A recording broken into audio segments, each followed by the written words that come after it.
ঠিক আছে, বলো যদি তোমাদের কোনো প্রশ্ন থাকে বলো।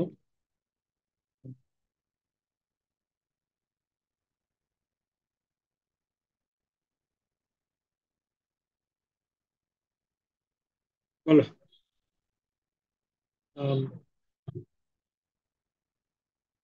ক্লাস টেস্ট নিয়ে কিছু প্রশ্ন থাকলে বা ইনি তুমি যেটা বোঝো নাই আগে, তুমি কিছু you want me to discuss বলতে পারো। স্যার ওই 4 নাম্বার ম্যাথটা একটু যদি দেখাতেন। 4 নাম্বার, এক হয়ে গেছে, এক বুঝছো না? জি স্যার। এক বুঝে যাচ্ছে ইনিশিয়াল ইমপারফেকশন থেকে। ওকে, তারপরে দ্বিতীয়টা আসছে লো ডিসেন্ট্রিসিটি থেকে। মোটামুটি ফর্মুলা বসা দিলে হয়, সমস্যা নেই। আচ্ছা, 3 নাম্বারটা ছিল এমপি, 4 নাম্বারটা বলছে। 4 নাম্বার টাইপের কোনো অঙ্ক ক্লাসে করিনি। তোমাদের একটা অঙ্ক দিছিলাম, বলছেন যেটা ফলো করতে হবে। আচ্ছা, করি এটা। রেকর্ডিং দিব কিনা, রেকর্ডিং তো কি তোমরা আসো কয়জন মাত্র? রেকর্ডিং করলে ভালো হয় আর কি স্যার। তোমাদের কথা একেবারেই কম শোনা যাচ্ছে, বুঝছো? আমি তো আমার স্পিকার তো ভালোই অন দিচ্ছি, কিন্তু তোমাদের কথা একেবারেই কম শুনতে পাচ্ছি।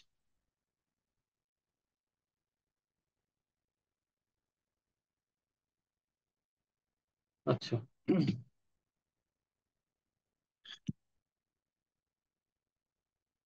বলি। এখানে আম, একটা বলা আছে 10 feet long simply supported column, 10 inch by 10 inch cross section, as shown below, is made of a non-linear material and stress strain relationship given by এত। আচ্ছা, একটু, আহ, ছবি আঁকার চেষ্টা করি। লেখা আছে ছবি, তারপরে করি কি ব্যাপার। এই,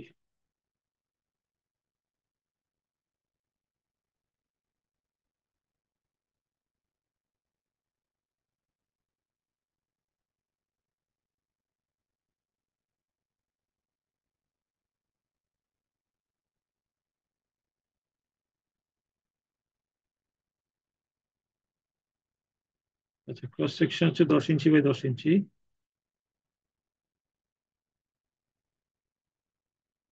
আউট হয়ে গেল তাড়াতাড়ি।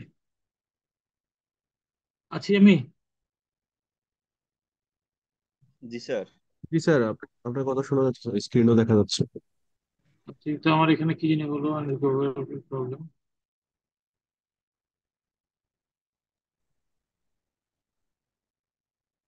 আমার ফাইল আমার সামনে থেকে চলে গেল।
ক্লাস কি শুরু হয়েছে?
দেখা যায় এখন এক একটা। জি স্যার। আচ্ছা, বিরক্ত করতেছে না এটা।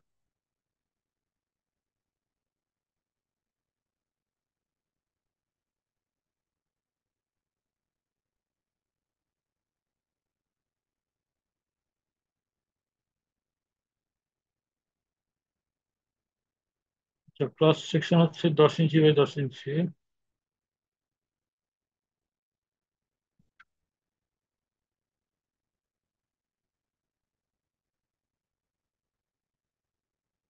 আর কলামটা হচ্ছে সিম্পলি সাপোর্টেড 10 ফিট হাইটের।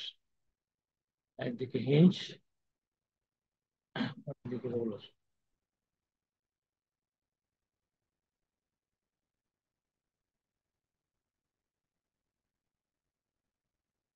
আচ্ছা, তাহলে এটার কে এর ভ্যালু কত? 1 স্যার। 1।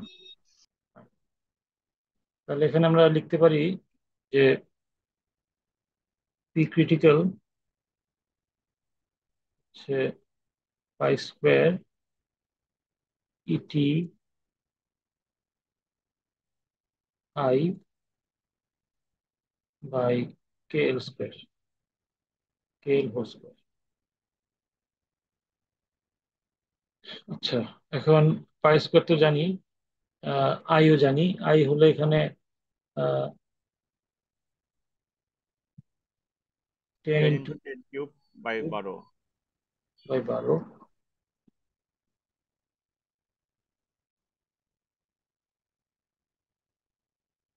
হবে 833.3 ইঞ্চ টু দি পাওয়ার 4। আচ্ছা, K1 এর হচ্ছে 10 ফিট, মানে 120 ইঞ্চ।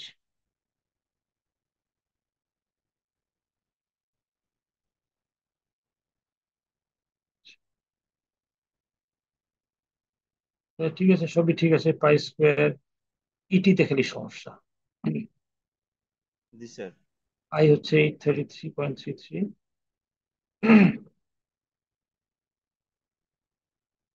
L1, আর এটা হলো 120।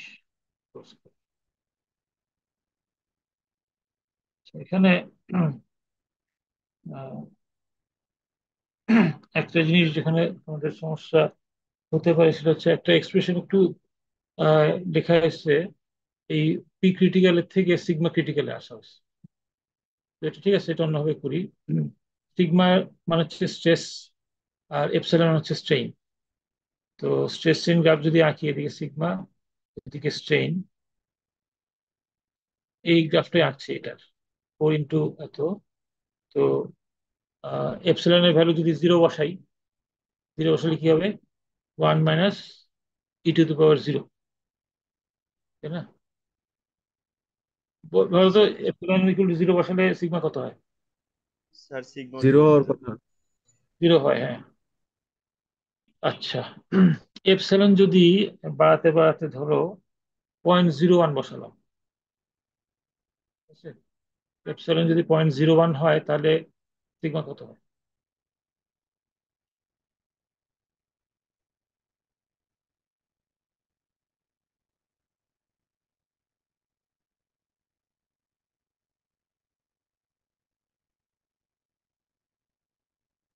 স্যার -6.87। না, স্যার 3.999 মানে 4 এর হয় আর কি। ফোরের কাছে গেছে, অলমোস্ট ফোরে বসে গেছে। 0.01 এই অবস্থা। হুম, আচ্ছা, একটু বেশি চলে গেছে তাহলে। 0.001-এ কত হয় দেখো তো।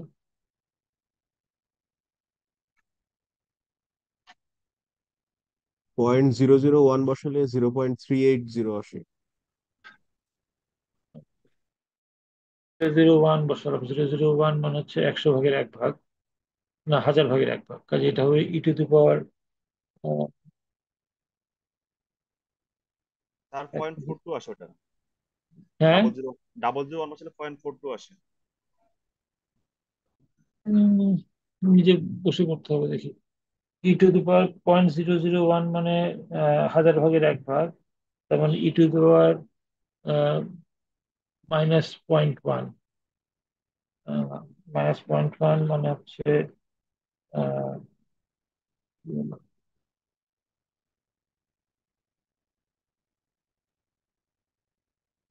স্যার এটা 100 তো পুরো গুণ আছে, একটু -100 100 ইন্টু x। ডিভাইডেড বাই 1000 কত হয়? 0.1, তাই তো? জি স্যার। -0.1, e⁻, তো আম, কত হবে? -0.1 কত হয়?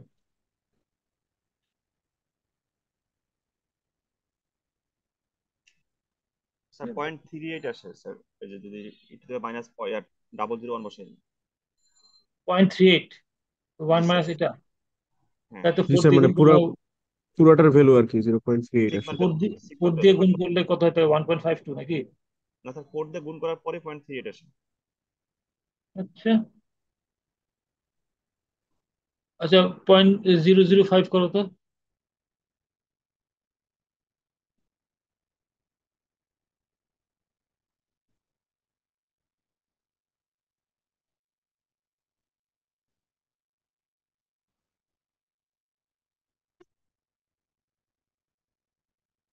স্যার 1.57 আসে। 1.57, আচ্ছা, কাজে এখানে হচ্ছে অর্ধেক করলে 1.57। না, 0.01 যদি 3.99 হয়, কোনো একটা ভুল আছে তোমার 0.01-এ। প্রত্যেকটা ক্যালকুলেশন এখন যদি দেখতে হয়, মুশকিল কথা। দেখি, 0.01 100 দিয়ে গুণ করলে হয় 10। না, 0.01 100 দিয়ে গুণ করলে হয় 1। ঠিক আছে, কাজেই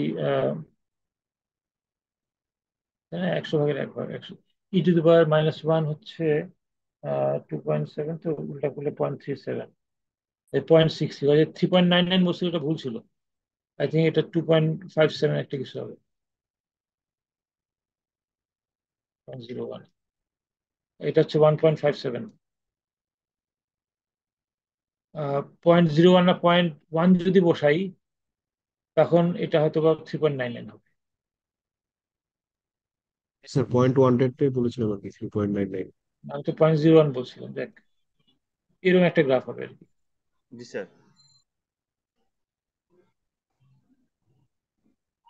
আস্তে আস্তে এটা 1.57 কিছু একটা থেকে বাড়তে বাড়তে 4 পর্যন্ত যাবে, এরকম একটা গ্রাফ হবে আর কি। এই গ্রাফ আঁকতে হবে তা বলছি না, কিন্তু আহ, কি বলে, এটা জিনিসটা বোঝার জন্য যে আমরা আসলে কি ধরনের স্ট্রেস গ্রাফ ইউজ করছি এখানে। নন লিনিয়ার, 0 থেকে শুরু, আস্তে আস্তে 4 পর্যন্ত যায়। 4 মানে হচ্ছে এইটা, এই পর্যন্ত যায়। এই 4 কেসে কংক্রিটের বলতে পারবো এটা। আচ্ছা, তাহলে আমাদের ইটি, ইটি মানে হচ্ছে এটার স্লোপ বের করতে হবে। ইটি মানে হচ্ছে এই গ্রাফটার স্লোপ। এই গ্রাফটার স্লোপ এক এক জায়গায় একরকম, শুরুতে একরকম, তারপর এক রকম চেঞ্জ হতে থাকে।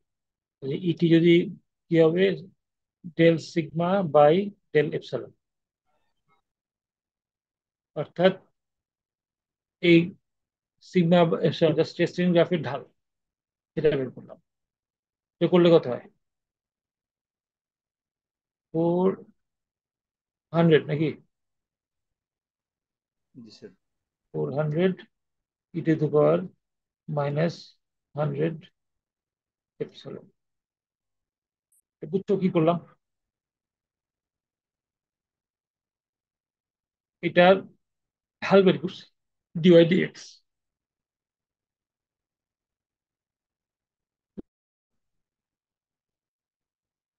আর একবার বলবো, ডিডিএক্স করতেছি, ডিডি এপসাইলন 4 1 - e⁻⁻100।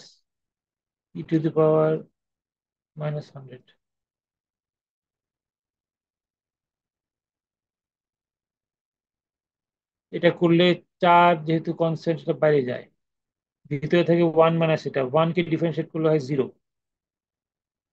তারপর মাইনাস কে ডিফারেন্সিয়েট করলে মাইনাসই থাকলো, তারপর e⁻ সামথিং কে ডিফারেন্সিয়েট করলে ওই সামথিংটা এখানে চলে আসবে। বুঝছো? e⁻⁻, এই হলো অবস্থা। এই 4 কে 100 দিয়ে গুণ করলে হয় 400। এটা সেই জন্য লিখছি এটা। আচ্ছা, তো লিখলাম এখানে, মশা লাগবে এত।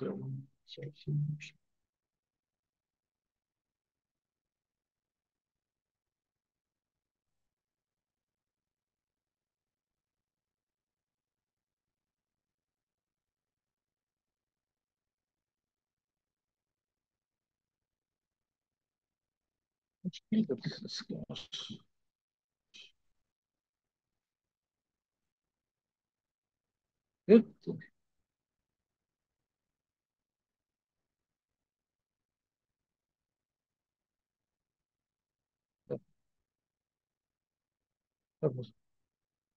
আচ্ছা, এই তো লেখা হয়েছে কি সুন্দর।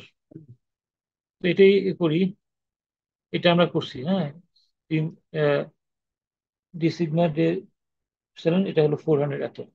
আর পি আমরা করছি সিগমাকে এরিয়া দিয়ে গুণ করছি। আহ, সিগমাকে, সিগমা হচ্ছে স্ট্রেস, তাকে এরিয়া দিয়ে গুণ করলে ফোর্স হয়। এটা বুঝো? জি sir.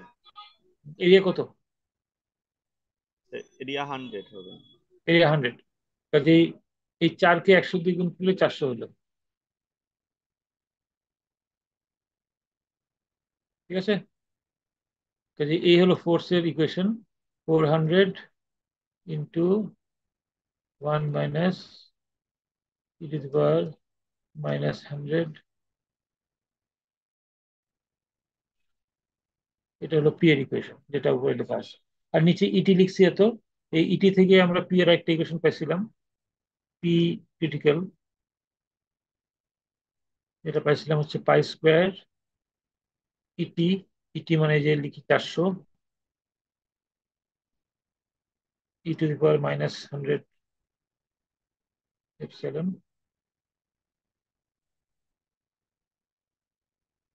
I. Pi square EI, তো কাজে আই লিখি 833.3 ডিভাইড বাই 1 × 120 ইঞ্চি তার স্কোয়ার।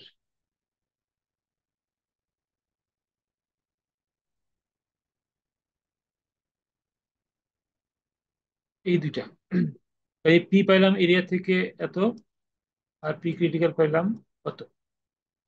তো এই দুইটা সমান করি। আচ্ছা, এই দুইটা সমান করি তাহলে 400 1 মাইনাস e⁻⁻এপসিলন ইকুয়াল টু হচ্ছে এখানে 400 আছে, পাই স্কোয়ার আর 833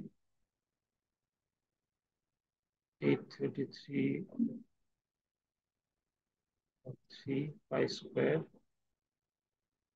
আর e⁻⁻100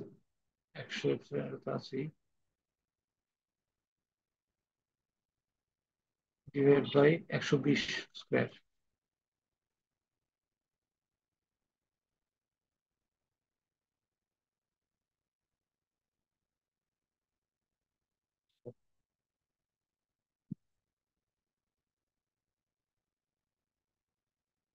তো এই দুই পাশ থেকে 400 400 কাটি, এদিক ওদিক নিয়ে আসি কিছু। 1 - e⁻−100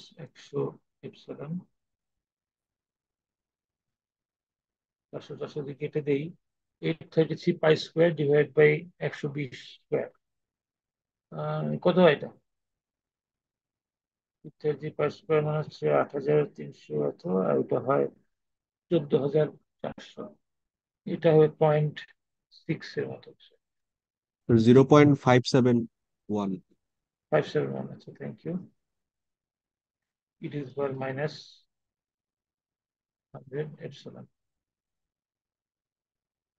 এই পাশে যদি নিয়ে আসি, এপাশ ওপাশ করলে হবে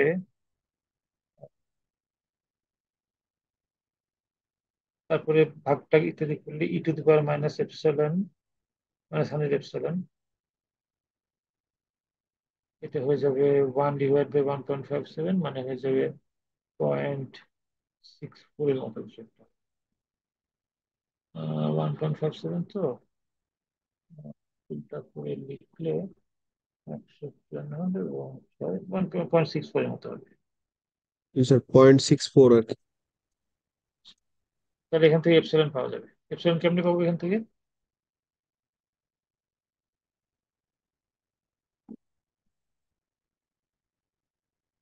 এখান থেকে এপসিলন কেমনে পাবো? স্যার লন আনবো কি? লন জিরো লন পয়েন্ট করলেই হবে, রাইট। দুই পাশে লন করলেই হয়ে যাবে। কিছুই না এই জিনিসগুলা, কিন্তু একটু জানতে হবে যে ই এর সঙ্গে লন এর সম্পর্ক। কাজে -100 হবে লন অফ 0.64।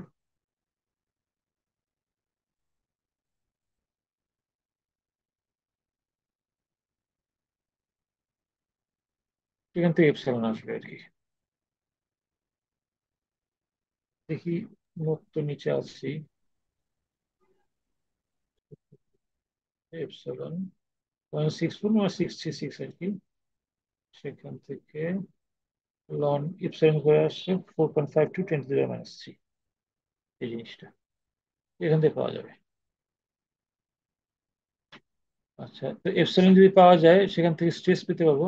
এপসিলন মান বসাই দিতে পারি, অথবা এই e⁻100টা বসাই দিতে পারি। এখানে যদি বসাই দিই,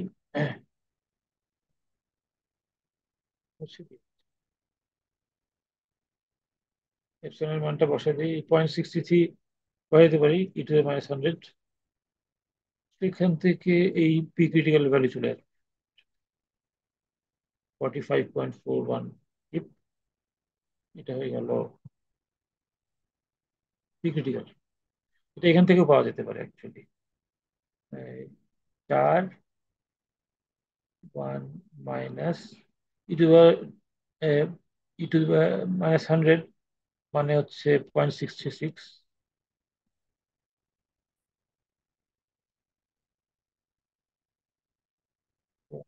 364 মানে হচ্ছে 1.456। 4.5। জি স্যার।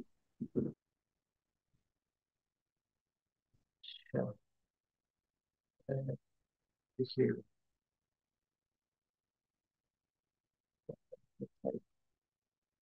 তাহলে আমাদের এই কত 100, এটা কি? এটা লেখাটা ঠিক মতো আসেনি, 45 আসতেছে, 145।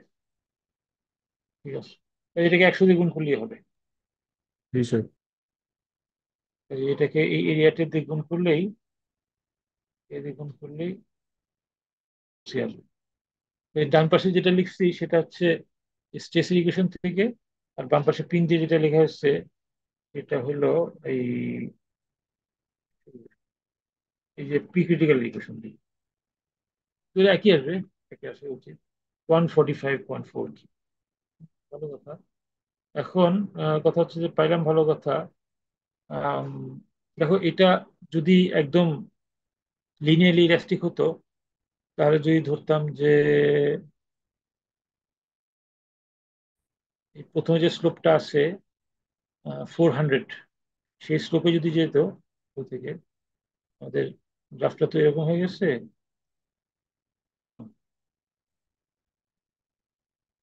এটা না হয়ে যদি আমরা ধরতাম এই স্লোপই থাকবে শুরুতেই লিনিয়ারলি ইলাস্টিক, এখানকার স্লোপটা শুরুতে ছিল আম, এই যে 400, সরি এই 400 এই স্লোপটা ছিল ইনিশিয়ালি। এই স্লোপ যদি শুরু সবসময় থাকতো তাহলে আমরা ফোর্স পেতাম পাই স্কোয়ার ই হচ্ছে 400, আর আই তো হচ্ছে 833.3 ডিভাইড বাই কে হচ্ছে 1, আর এটা 120।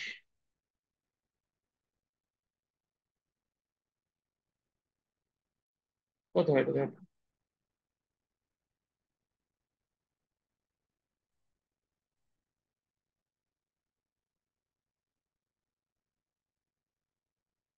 তো 228.46। কত?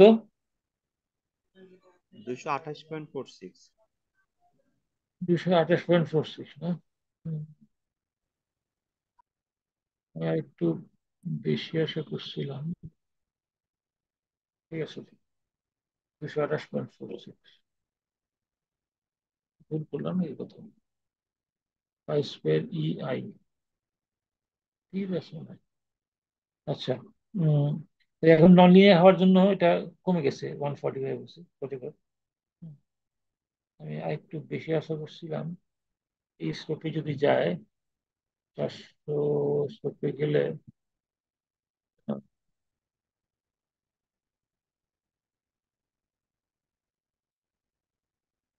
এনিওয়ে, আচ্ছা এখন এই অঙ্কটা একটু অন্যভাবে বলতেছি যে লেংথটা যদি 10 ফিট না হয় 2 ফিট হতো। 10 ফিট না হয়ে আমি বললাম 2 ফিট, তাহলে কি হতো? এখানে সব ঠিকঠাক আছে, খালি এল এর জায়গায় আমি 2 ফিট বসাবো।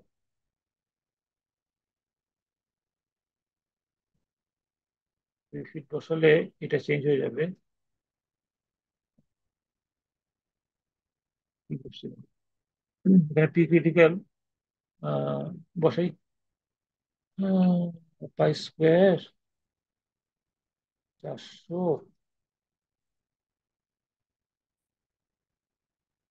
ই to the power minus 100 epsilon,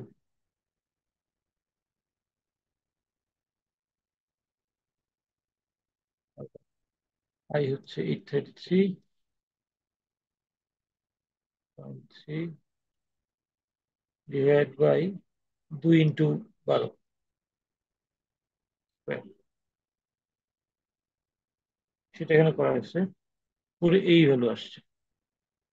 P critical যেখানে 228 পয়েন্ট কি জানি 46 ছিল, তা বললে এইটা আসছে। আচ্ছা, এখন এইটার সমান করতে হবে আমার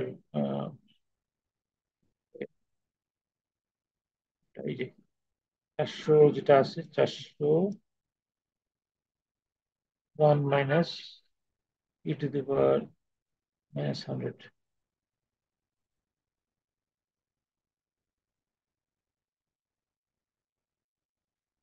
ইকুয়াল টু। এখন 400 কাটা যদি দেই,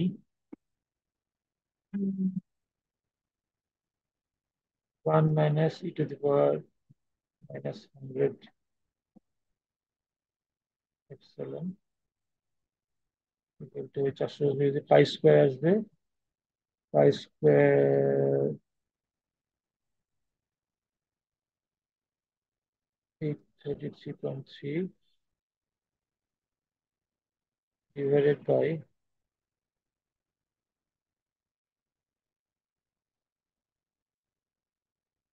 2 মানে 24, 24 স্কোয়ার মানে হচ্ছে 576।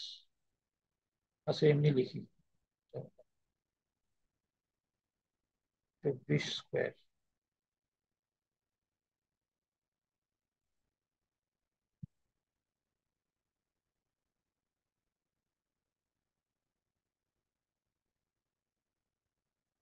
আচ্ছা, F E to the power minus 100 epsilon.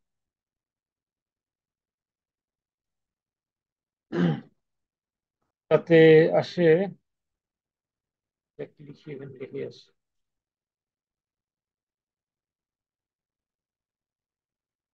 ডান পাশটা কত আসে?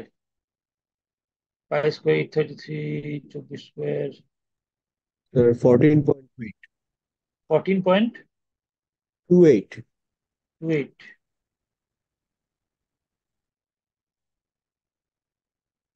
e⁻100 epsilon. তো এখান থেকে এদিক ওদিক করলে e⁻100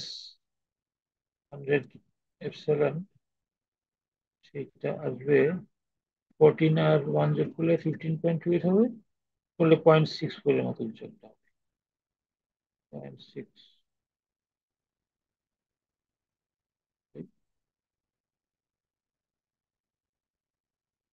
0.0654।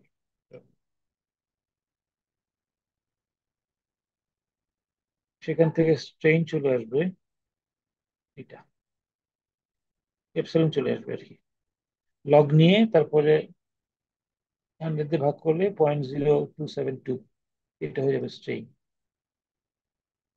স্ট্রেইনটা আগের চেয়ে কি বলে কমে বেশি, গেল স্যার। না আগে দেখো স্ট্রেইন ছিল 4.5 10⁻³ এখন কিন্তু 27.2 10⁻³। বের হয়ে গেছেন স্যার, অনেক বেশি গেছে। স্ট্রেইন আগের চেয়ে বেশি হচ্ছে। তো স্যার স্ট্রেইনের প্রসেস ভ্যালু যদি বসে এখানে, যে কোনো জায়গায় বসাতে পারি, আহ, কত হবে তখন? 4 1 - 0.0654, এটা হবে স্ট্রেস কত হবে? স্ট্রেস 3.74। 3.74, অর্থাৎ 4 এর প্রায় কাছাকাছি। এখান থেকে ফোর্স বের হয়ে যাবে যদি এরিয়া দ্বিগুণ করে দেই, ফোর্স চলে আসবে 374 কিপ, 373.82 কিপ। আচ্ছা, এই অঙ্কটা এই দুইভাবে করার উদ্দেশ্য ছিল এই যে 10 ফিট লেংথ কলামে আমার লোড নিচ্ছে 154.4, আর এটা যদি 2 ফিট হতো তাহলে নিচ্ছে 374 কিপ। আসলে কলাম সাইজ কিন্তু একই, 10 ইঞ্চি বাই 10 ইঞ্চি, একই মেটেরিয়ালের তৈরি, কংক্রিটই ধরলাম 4 কেএসআই কংক্রিট, কিন্তু এটা লম্বা হওয়ার জন্য লোড নিচ্ছে 154, আর ছোট হওয়ার জন্য লোড নিচ্ছে 374। এটা তোমরা তো সিলিন্ডার টেস্ট করছো, সিলিন্ডার টেস্ট করছো কি কংক্রিট ল্যাবে, তাই না? 6 ইঞ্চি স্যার। ডায়া এবং 12 ইঞ্চি হাইট এটা করছো। আম, ওইটা যে যা স্ট্রেংথ পাইছো, আর ওইটা যদি কিউব টেস্ট যদি করে করে থাকো 6 ইঞ্চি বাই 6 ইঞ্চি, তার স্ট্রেংথ বেশি পাইছো। স্যার কিউবের ছিল বেশি স্যার স্ট্রেস। কিউবের কিউবের স্যার। স্ট্রেংথ, কিউবের স্ট্রেংথ কেন বেশি পাইছো? স্যার কিউবের ডাইমেনশনটা সব দিকে সমান ছিল স্যার, ছোট ছিল। ডাইমেনশনটা এটা শর্ট, যত হাইট ততই with, G sir. Short column না তৈরি করে। সিলিন্ডার যেটা একেবারে ইয়া কলাম না, লং কলাম না, কিন্তু লং এর কাছাকাছি অনেকটা, কাছাকাছি না, 6 ইঞ্চি বাই 12 ইঞ্চি, সেটাও শর্টের কাছাকাছি, কিন্তু কিউবটা আরো শর্ট, তার ফলে কিউবের স্ট্রেংথ বেশি পাবো। আমাদের এখানে যে কম্পারিজন করছি, একটা লং কলাম একটা শর্ট কলাম, লং কলাম মানে এটা 10 ফিট, আর একটা শর্ট কলাম মানে হচ্ছে মাত্র 2 ফিট, এই যে 2 ফিটে কিন্তু স্ট্রেংথ বেশ বেশি বেশি। তো এইটার এফেক্টটা আসলে আমরা যে বাকলিং এর কথা বললাম সেখান থেকে আসছে। আমাদের সিলিন্ডার টেস্ট এবং কিউব টেস্টেরও যে স্ট্রেংথের পার্থক্য হয়, সেটাও এই একই কারণ। আহ, এখানে এই এক্সাম্পল চার্ট যেটা দেখাচ্ছি, নম্বর 4, সেখানে একটু এক্সট্রিম, একটা 10 ফিট একটা 2 ফিট, কিন্তু কিউব আর সিলিন্ডার অত পার্থক্য না, এর মধ্যে স্ট্রেংথেরও কিছু পার্থক্য আছে, এখানে তো স্ট্রেংথের বেশ পার্থক্য, মানে একটা আসছে 154 কিউব, একটা আসছে 374। বাট দুইটার এফেক্টই একই রকম, যে স্লেন্ডার কলামের এফেক্টটাই এখানেও এবং তোমাদের কংক্রিট ল্যাবেও যেটা টেস্ট করে পাও। বোঝা গেছে জিনিসটা? জি স্যার। জি স্যার। আচ্ছা, এরপরে বলো। স্যার এক্সামে কি আমাকে দেখাতে হবে কম্পারিজন করে? জি, এক্সামে কি এরকম আসলে কি দেখাইতে হবে কম্পারিজন করে? প্রশ্নে যদি বলি তাহলে করতে হবে, তাই না? না বললে করবো কেন comparison? জি স্যার, বুঝতে পারছি। এখানে প্রশ্নের মধ্যে অবশ্য আমি ঢুকাই দিচ্ছি যে এখানে 2 ফিট। আমি প্রশ্ন যদি এটা থাকে তাহলে কি আমি বলবো 2 ফিটেরটা করো, তা তো না। এটা আমি তোমাদের এই পুরা পার্সপেক্টিভটা আনার জন্য 2 ফিটটা দেখাইছি। এটা মনে করো না যে এটা পরীক্ষার অংশ, অংশ না। ঠিক আছে, তো বোঝানোর জন্য এটা দিচ্ছি। এই অঙ্ক যদি বলা হয়, এই উত্তরই শেষ। তো এই 2 ফিটে যেটা বলছি এটা এক্সট্রা বোঝানোর জন্য করতেছে কি। ঠিক আছে, জি স্যার। তারপর বলো।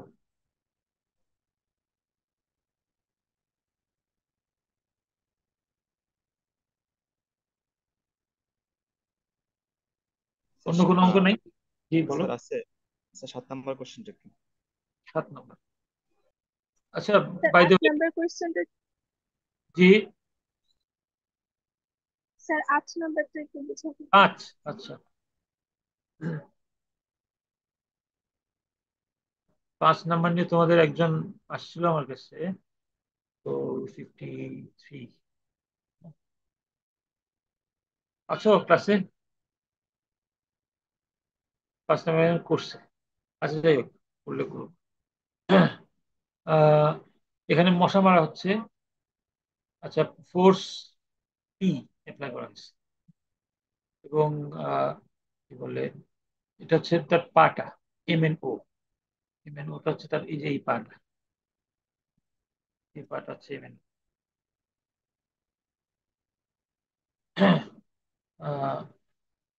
বলা হচ্ছে ভার্টিক্যাল ফোর্স পি দিয়ে মারা হয়েছে। বলছে P/6 পড়তেছে পারে। P/6 কেন বলছি? 6টা পা তো ইয়ার কি বলে মশার। এটা ধরছি আর কি, এটা ধরে নি যে প্রত্যেক পায়ে P/6 করে ফোর্স পড়ছে। ঠিক আছে, এই যে আমি মশার উপর পি ফোর্স মারলাম, কিন্তু এই পায়ের উপর পড়লো P/6। আমি ধরি, সিম্পলিফাই করা যায়। ঠিক আছে, আচ্ছা। Calculate buckling for member MN অ্যাসিউমিং এত MN, এটা বাকলিং লোড বের করতে। আচ্ছা, এখন ঘটনা হলো MN আমি ধরে নিচ্ছি যে এটা এরকম straight ধরে নিচ্ছি। এদিকে তার মাথার উপরে NO, NO তো স্ট্রেট আছে। ঠিক আছে, এটা আমাদের কলাম, এখানে হচ্ছে MN কলামটা, তার বাকলিং লোড বের করা লাগবে। আচ্ছা, MN কলামের লিঙ্ক বের করি প্রথমে। MN কলামটা ইনক্লাইন্ড হয়ে আছে, এদিকে হাইট হচ্ছে 7 মিলিমিটার, আর উইডথ হচ্ছে 5, তাই না? জি স্যার। 5/7। তাহলে লেন্থ অফ MN হচ্ছে 7 স্কোয়ার প্লাস 5 স্কোয়ার,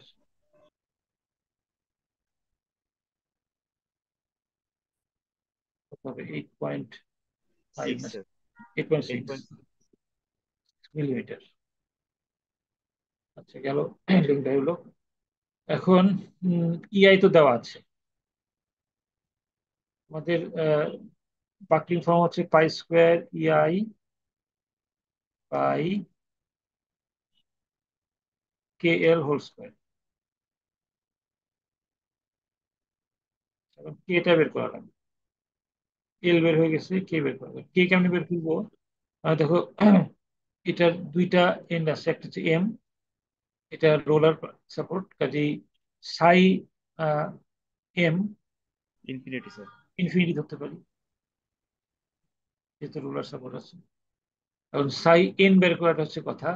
সাই N এর মধ্যে আমার 2টা জিনিস আছে, কলামটা আছে MN আর বিমটা আছে ON। তাহলে আমার সাই বি, না সরি, সাই N হবে কি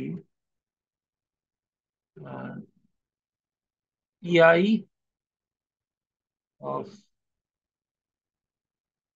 EI by L of column column মানে এখানে হচ্ছে mn divided by pi by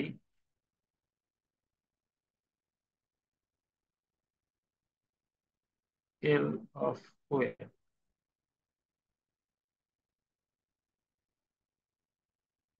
ঠিক আছে, ওয়েনটা হচ্ছে বিম। আচ্ছা, ইআই যদি একই হয় তাহলে খালি এল এম এন আর এল ও এন আছে। তাহলে আমাদের এল এম এনটা নিচে, ও এনটা উপরে উঠায় আনি, L O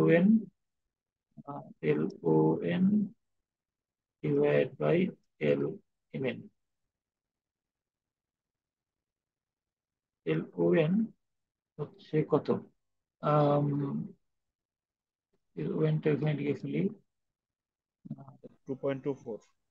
square root two of point two four আছে এবং এক আছে, x square plus two square, 2.24।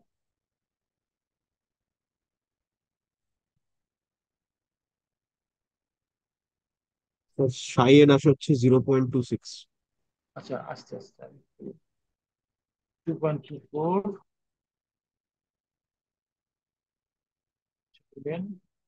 Divided by L M N হচ্ছে 8.6। সেটা খুলে আসে 0.27 না? 26 আসে, 0.26। 0.26। এই যে আমাদের সাই একটা হচ্ছে ইনফিনিটি আর একটা হচ্ছে 0.26। এখন যাই আমরা ইয়া বের করবো, আহ, ইয়া বের করবো, কেবল বের করবো স্যার। কে বের করবো। তো যাই আগের লেকচারে যাই, ফিরে যেতে হচ্ছে।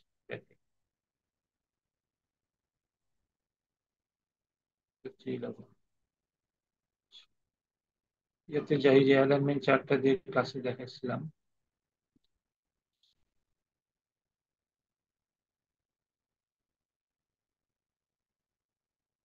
আচ্ছা, এটা হচ্ছে আনব্রেসড। আনব্রেসড কারণ নিচে রোলার ছিল, তো রোলার নড়াচড়া করবে, তাহলে এটা আনব্রেসড ফ্রেম। এক পাশে আমাদের সাই এ হচ্ছে ধরি ইনফিনিটি এই মাথায়, আর আরেক পাশে হচ্ছে 0.26, যেটা এখানে কোথাও, কিন্তু এখানে কোথাও টান মারি,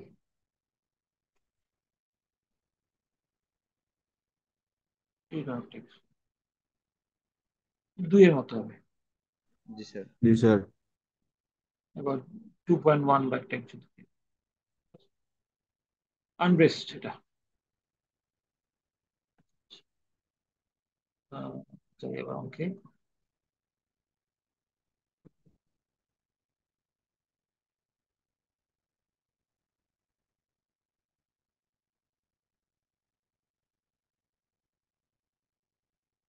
আচ্ছা, আসলাম অঙ্কে। তাহলে আমাদের কে বের হয়ে গেল 2.1। আচ্ছা, তাহলে ইয়ে করি এখন, এই যে ফর্মুলা, পাই পিসকিউরিয়াল হবে পাই স্কোয়ার, ইআই দেওয়া আছে newton millimetre cube millimetre square, 5 divided by K হলো 2.1 আর এল হলো 8.6। তো এটা আসে হচ্ছে 0.15। 0.15 না? জি স্যার। কি একক হবে? Sir Newton. ঠিক আছে, পিপিটি হবে। তাহলে আমাদের কি বলে, এটা পিপিটি যদি হয়, এটা তো p/6। হ্যাঁ, p/6, p/6 সমান, কাজে পি কত হবে? এটা 6 গুণ, তাই না? পি হবে যে জি স্যার। 0.15 কে 6 দিয়ে গুণ করে দিই, 9। 0.9,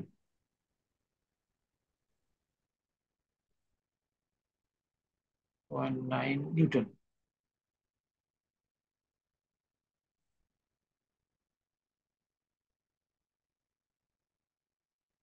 বোঝা গেছে এটা? জি স্যার। জি স্যার। আচ্ছা, 1 নিউটন ওজন তোমরা জানো? কার ওজন 1 নিউটন?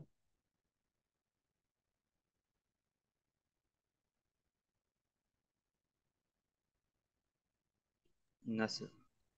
মোটামুটি একটা অ্যাভারেজ আপেলের আপেল তো ছোট বড় হয়, মোটামুটি একটা অ্যাভারেজ আপেলের ওজন হচ্ছে 1 নিউটন। নিউটনের আপেলের ঘটনা তো জানো, সেখান থেকেই মোটামুটি আপেলের ওজনকে 1 নিউটন। তো কাজেই মোটামুটি 0.9 নিউটন মানে 1 নিউটনের মতোই। তো মশার উপর একটা আপেল রেখে দিয়ে দেখতে পারো মশার কত করা যাবে। এই হোক, আচ্ছা এটা বুঝলাম। তারপর কিছু force P required to cause M N to deflect এত, বিষয় ইনিশিয়াল ডিফ্লেকশন হচ্ছে এত। তো আমাদের ইনিশিয়াল ডিফ্লেকশনের ইকুয়েশন ছিল যে ভি এল বাই টু, এটা হয় initial initial initial divide by 1 minus P by P minus critical, তাই তো? জি স্যার। আচ্ছা, তো ভি ইনিশিয়াল দেওয়া আছে 2 মিলিমিটার, এটা হতে হবে 3 মিলিমিটার। এই যে এটা ইনিশিয়াল ছিল, এটা লোড দেওয়ার পরে বেড়ে 3 মিলিমিটার হতে হবে, এই হচ্ছে প্রশ্ন। কত ফোর্স লাগবে যদি মেরে হতে? এটা দেখো এখানে পি ক্রিটিক্যাল তো জেনে গেছি 0.9, বসে দিলে হবে, ঠিক আছে? এখান স্যার থেকে পি ক্রিটিক্যাল 0.15 না? Oh right right right right right, P তো ছিল ইয়ে পয়েন্ট, ইয়া রাইট রাইট। জি স্যার, পি ছিল হলো পয়েন্ট। এই পি ক্রিটিক্যাল এইটার জন্য তো 0.15, ঠিক আছে 0.15। তাহলে এখান থেকে ইটিং ইটিং করলে এরকম 0.6, 0.3, 0.05 এর মতো হবে এটা।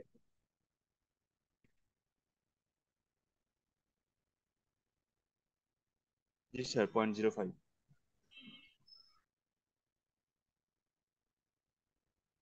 বোঝা গেল জিনিসটা? জি স্যার। জি স্যার। কে বলছিল এই অঙ্কটার কথা? আসলে আসলে চলে গেছে। আচ্ছা, যে বলছিল তাকে একটু জিজ্ঞেস করতাম, ভুলে গেছি কে জানি বলছিল। আচ্ছা, এরপরে নাম্বার 7 তো বলছো, নাম্বার 6 এর সমস্যা আছে নাকি? স্যার এখানে কয়েকটা মেথডের কথা বলা হয়েছে, যে আচ্ছা আই দেখো, এআই এস টি ওগুলো তো করানো তোমার হয়নি। যে নোটটা দিচ্ছি সেখানে বোধহয় এআইএসসি এএসডি মেথড বলা আছে, তাই তো? আমি জি এই স্যার, এটা কিন্তু এআইএসসি টা বলি নাই, হ্যাঁ। আম, এবং অঙ্কটা একটু চেঞ্জ করেছি, calculate the effective length factor, মানে কে এর ভ্যালু বের করতে বলছি। তোমাদের যেই প্রিন্ট আউটটা দিছিলাম ক্লাসে, সেখানে বলছিলাম ক্রিটিক্যাল লোড বের করো, এবং এআইএসসি এএসডি দিয়ে। হ্যাঁ, এআইএসসি এএসডি তোমাদের এখনো পড়ানো হয় নাই, নেক্সট ক্লাসে পড়ানো হবে আসলে, হ্যাঁ। এটা যেহেতু সবগুলি শেষে একটা অঙ্ক ছিল, সেখানে এআইএসসি এআইএসডির কথা বলছিলাম, হ্যাঁ। কিন্তু তোমাদের বর্তমান যে আহ, ইয়া পড়াইছি তাতে এআইএসসি এএসডি পড়ানোই হয়নি, কাজে ওইটা হয় না। তোমাদের এই পাওয়ার পয়েন্টের যে প্রশ্নটা আছে এটা তোমাদের জন্য এখন পাই। তো এআইএসসি এএসডি তোমাদের এখন পড়াই নেই, ঠিক আছে? কাজে তোমাদের এখানে বের করতে হবে effective length factor AB. AIC ASD আপাতত না, পড়ানোই নাই। তো কাজে এই অঙ্কটা যেটা করতে হবে সেটা হচ্ছে কি, যে দুই দিকে করতে হবে বাকলিং লোড, হ্যাঁ। থ্রি ডিমেনশনটা আসলে ধরে নিব যে এইদিকে আমার কলামটা হচ্ছে এবি, কলাম এবি দুই দিক থেকে দেখবো। সামনে থেকে যদি দেখি, এই হলো অবস্থা, এই এই হিঞ্জ, হিঞ্জ এবং হিঞ্জ।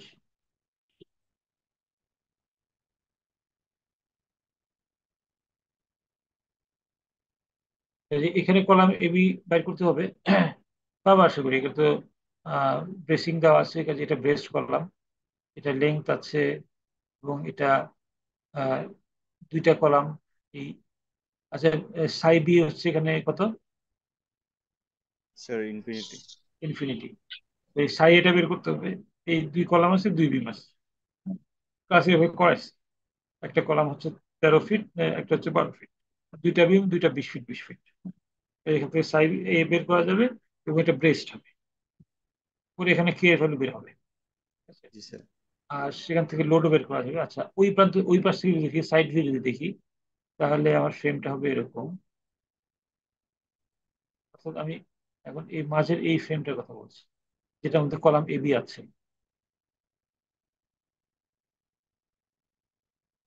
তো প্রথমে এখানে হচ্ছে হিঞ্জ, তারপরে ফিক্সড, তারপরে ফিক্সড। এই হচ্ছে এবি এখানে। তো এখানে কি, আহ, এখানেও সাই বি হবে ইনফিনিটি।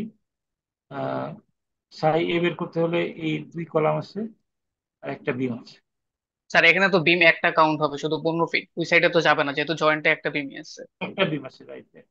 জি স্যার। আর এটা কি কি বলে, ব্রেস্ট না আনব্রেস্ট? এটা স্যার আনব্রেস্ট। এটা আনব্রেস্ট। এদিকে ডান পাশে বাম পাশে কোনো ব্রেসিং নেই। হ্যাঁ, কাজেই এখানে কে বের করতে হবে, আনব্রেস্ট হবে।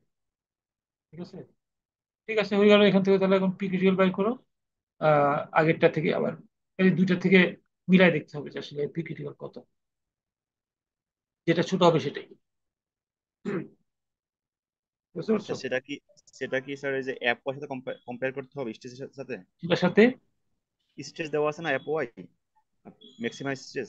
না, আসলে বুঝছি, ওই এআইএসসি এআইএসডি এর মধ্যে এফওয়াই লাগতো, বুঝছো? জি এখন স্যার। তোমাদের এফওয়াই লাগবেই না। জি স্যার। এই অঙ্কটা একটু ওই পুরা চ্যাপ্টারের শেষের রিভিউ অঙ্ক ছিল তো, জন্য এটা ছিল, কিন্তু এখন তোমার চ্যাপ্টার শেষই হয়নি, এই তোমাদের এফওয়াই লাগবে না। বুঝতে পারছো? জি স্যার। তাহলে নেক্সট অঙ্কে যাবো, নাম্বার 7 নাকি? এই নাম্বার 7 কেউ জানি বলছিলা। দেখো এটাতে কোনো সমস্যা আছে কিনা। স্যার এটা হয়েছিল। ওকে, এখন number 7, figure showing cross section area, two columns, calculate the critical rectangle of column if one end is fixed another is free, both ends are free। কাজে দুই হয় করতে হবে। একটা বলা আছে কে হলো এক এন্ড ফিক্সড আর একটা ফ্রি, তার মানে কি ক্যান্টিলিভার। তার মানে কে জি এর স্যার। ভ্যালু কত এখানে, 2, তাই না? Two sir. জি স্যার। 2 স্যার। আর বোথ এন্ড ফিক্সড হলে কে এর ভ্যালু, ওয়ান স্যার। না না না, 0.5 স্যার, 0.5। 3.5, রাইট। এই এটা আসলে বেসিক্যালি দুই অঙ্ক, প্রত্যেক অঙ্কের মধ্যে দুইটা সেকশনই করতে হবে। এটা একটু প্র্যাকটিস করা আর কি, আর কিছু না। আচ্ছা, কিন্তু এখানে দেখার ব্যাপারটা হচ্ছে যে আমাদের আই বের করা, pi square E I by K L whole square. আচ্ছা, ই তো দেওয়া আছে 29,000 কেএসআই, পাই তো জানি, কে বললাম যে একটার জন্য 2, একটার জন্য 0.5 আছে, এল দেওয়া আছে 10 ফিট। এখন সমস্যা হচ্ছে কি, আই নিয়ে, আই কোনটা ধরবো? ঠিক আছে, বলো প্রথমটার জন্য আই কোনটা হবে? I minimum sir. I minimum. I minimum করতে গেলে এই 4 × সেকশনটা 1/4 3/12। 4 তোমরা ল্যাবে তো করেছো অলরেডি, এই বিগ ডিরেকশনে বাকি, এত কিউব/12।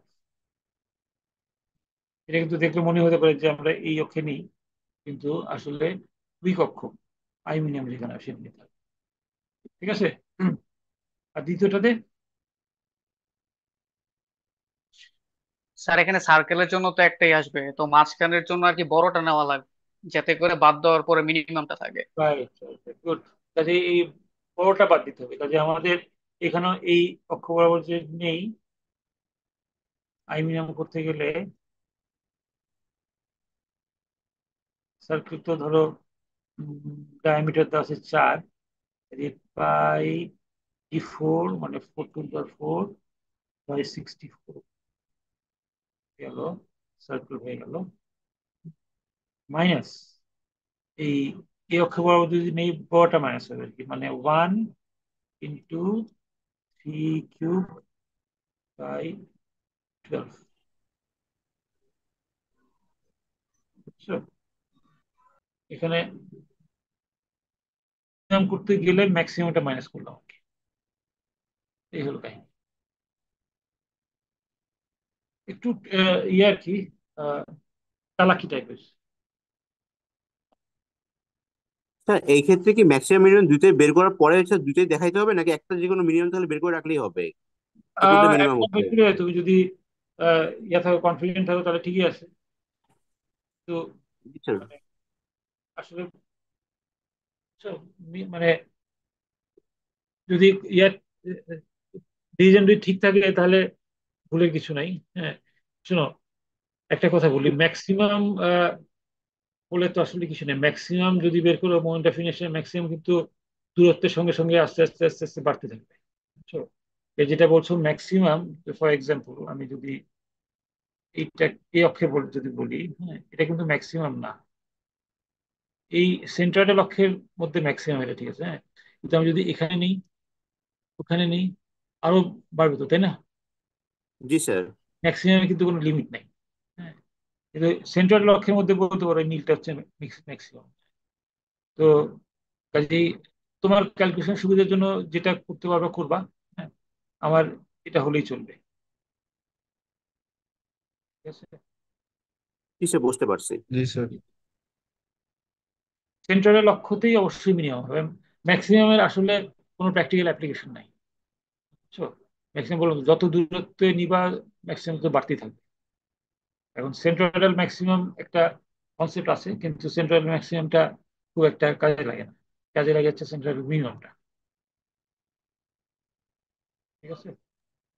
ম্যাক্সিমাম যদি বের করার কোনো অসুবিধা নেই তোমার, নিজের ক্যালকুলেশনের সুবিধার জন্য করলাম, দ্যাটস ফাইন, মোস্ট ওয়েলকাম। হ্যাঁ, কিন্তু আমার উত্তরের জন্য মিনিমামটা হলেই চলবে। রিস্কি মনে হয় যে আমি তো জানি না কোনটা, একটু করে দেখি। হ্যাঁ, fine, good enough, fair enough, ঠিক আছে, কিন্তু আমার মিনিমামটা হলেই চলবে। তোমার নিজের সুবিধার জন্য বা নিজের প্রয়োজনের জন্য যদি ম্যাক্সিমাম মিনিমাম দুইটা বের করো, কোনো অসুবিধা নেই। বোঝা গেল? স্যার মিনিমামটা কি এর জন্য নেওয়া হয় যে মানে লোডটা দিলে কত ইজিলি জিনিসটা ঘুরতেছে বাকলিং করতেছে ওটা জানার জন্য? অন্য কোনো অর্থের সাপেক্ষে করবে না, খুঁজে খুঁজে বের করে নেবে যে কোন দিকে সবচেয়ে দুর্বল, বুঝছো? হ্যাঁ জি ওই দিকে স্যার। এসে বাটলটা করবে, বুঝছো? মানে কলাম বা লোড খুব ভালো করেই জানে যে কোন দিকে দুর্বলতা, আমরা হয়তো বা জানি না।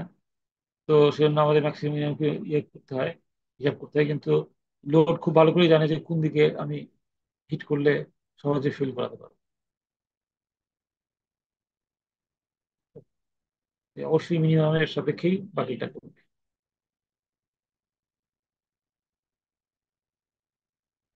ঠিক আছে? জি স্যার। আর কিছু বলো। স্যার 8 নাম্বারটা একটু। 8, 8 আছে নাকি? স্যার 8 নম্বরে ওই যে এআইএসটি মেথডটা আর কি বলা হয়েছে।